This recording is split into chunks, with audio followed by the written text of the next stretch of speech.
Can Deshaun Watson return to elite form and help the Cleveland Browns push for a playoff spot? Find out in this Cleveland Browns 2023 season outlook.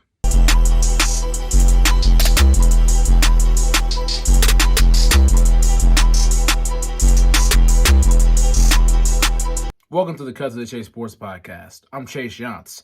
Tonight, we're going to be starting the AFC series. We're going to be looking at the Cleveland Browns in the AFC North. Well, what happened last year for the 2022 Browns? Okay, they won their first game of the season for the first time since 2004. So that's something. They almost started off 2-0 for the first time since the early 90s, but they blew a 13-point lead in the last 2 minutes of a ballgame against the Jets. Thanks to Garrett Wilson, the former Ohio State Buckeye, for salvaging that. Cleveland just, fell in a rabbit hole, went to 2-5, beat the Cincinnati Bengals on Monday Night Football, got a well-jolting win there, and they just could never get back to 500 or ahead of the curve, and they were just always, battling from behind the chain.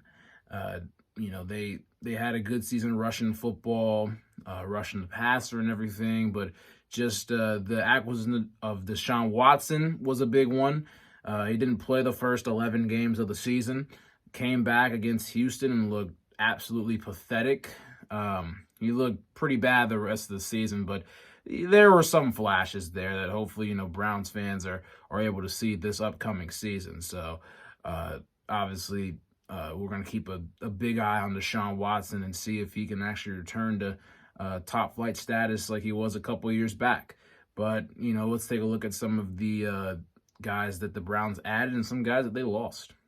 So Cleveland lost the likes of their starting quarterback the first 3 months of the season last year in Jacoby Brissett, who goes to the Washington Commanders under Eric Bieniemy, trying to compete for the starting job there. They also lose Kareem Hunt and Jadeveon Clowney as they are still free agents on the open market. But they do add Dalvin Tomlinson from the Minnesota Vikings, the defensive tackle. Juan Thornhill of the Super Bowl champion Kansas City Chiefs comes over. Elijah Moore via trade from the New York Jets is going to play in the slot. And then a big one, Zadarius Smith from the Minnesota Vikings, a pass rusher who had 10-plus sacks last year, is going to be playing opposite of Myles Garrett. Offensively for the Browns and offensive coordinator Alex Van Pelt, Deshaun Watson, aforementioned, 58% completion percentage, over 1,100 yards passing, 7 touchdowns, 5 interceptions, a 79.1 passer rating when he played in December. Obviously, there are some very noticeable parts of his game that need to get back up to speed, but there are still flashes of him being a very good quarterback, and hopefully Browns fans are able to see what Deshaun Watson can do. Other teams in the division, that's a different story. But, it's no secret that Nick Chubb is one of the best running backs, if not the best running back in the National Football League. Over 300 rushes, 1,525 yards, 12 touchdowns. He's been fantastic. He's one of the still old-fashioned workhorse running backs. You could run 30 times a game, and he'll get you 4 to 5 yards a pop. Nick Chubb is one of the most exciting, I don't even really say exciting backs. He's just super consistent at what he does. And, when you're looking at him, he's just running through contact. He's lower on the shoulder. He's pretty shifty overall for being, that stocky of a build, but he's just such a reliable running back. And obviously I'm not a Browns fan. I far from like them, but Nick Chubb is probably one of my favorite, if not my favorite Browns player on this team. So I'm, very excited to see what Nick Chubb can do this season, but just not week 1.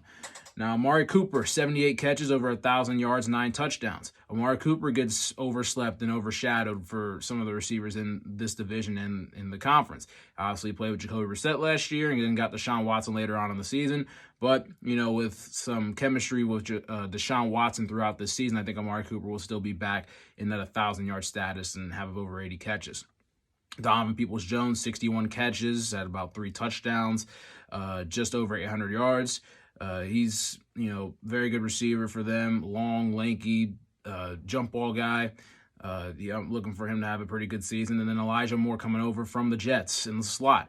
He didn't really get utilized a lot in the New York offense, and hopefully that Cleveland can find a way to get him involved and try to find a way to get his skill set out there for their offense. David Njoku, 58 catches, 4 touchdowns. the tight end over the middle. I mean, he's been a mainstay there for over 5 years or so. So he's, been a big part of it. And then their offensive line, one of the best offensive lines in the National Football League. It's full of veterans. It's full of Wyatt Teller and Joel Bitonio, Jedrick Wills, Jack Conklin, Ethan Poach. I mean, it's a really good group that they have up there that can run the football, protect the passer, and it's a very versatile group up front that, it's going to be tough for any defensive line to try to get through and disrupt the game plan for the Cleveland Browns. Under new leadership, veteran defensive coordinator Jim Schwartz comes over, and he will be taking over a defense that is highlighted by number 95, Myles Garrett, 60 tackles, 16 sacks, 2 forced fumbles in 2022. Obviously, we know him as the terror that stands over 6.5 feet tall. He will go by any left tackle. He will bulldoze any left tackle. Practically, he could hurdle any left tackle. He could do just about anything that anybody would not want him to do. He is a great pass rusher, just so physical, fast. He's an alien at that position. But Myles Garrett is the heart and soul of that defense. Then you look down the line: Jordan Elliott, Dalvin Tomlinson on the inside, Zadarius Smith coming over from the Vikings, 10 sacks, a forced fumble. So he's going to be a big addition for them on the opposite side of Myles Garrett, who's going to get a lot of attention. So Zadarius Smith could have some favorable matchups throughout this season. Jeremiah Owusu-Koramoah was drafted from Notre Dame in 2021. He really hasn't come around just yet, but he's got a shot. He had 70 tackles last year, 2 forced fumbles. He's got to stay healthy and on the field, and maybe we could see his full potential. Anthony Walker Jr. didn't play a whole lot last year, got hurt.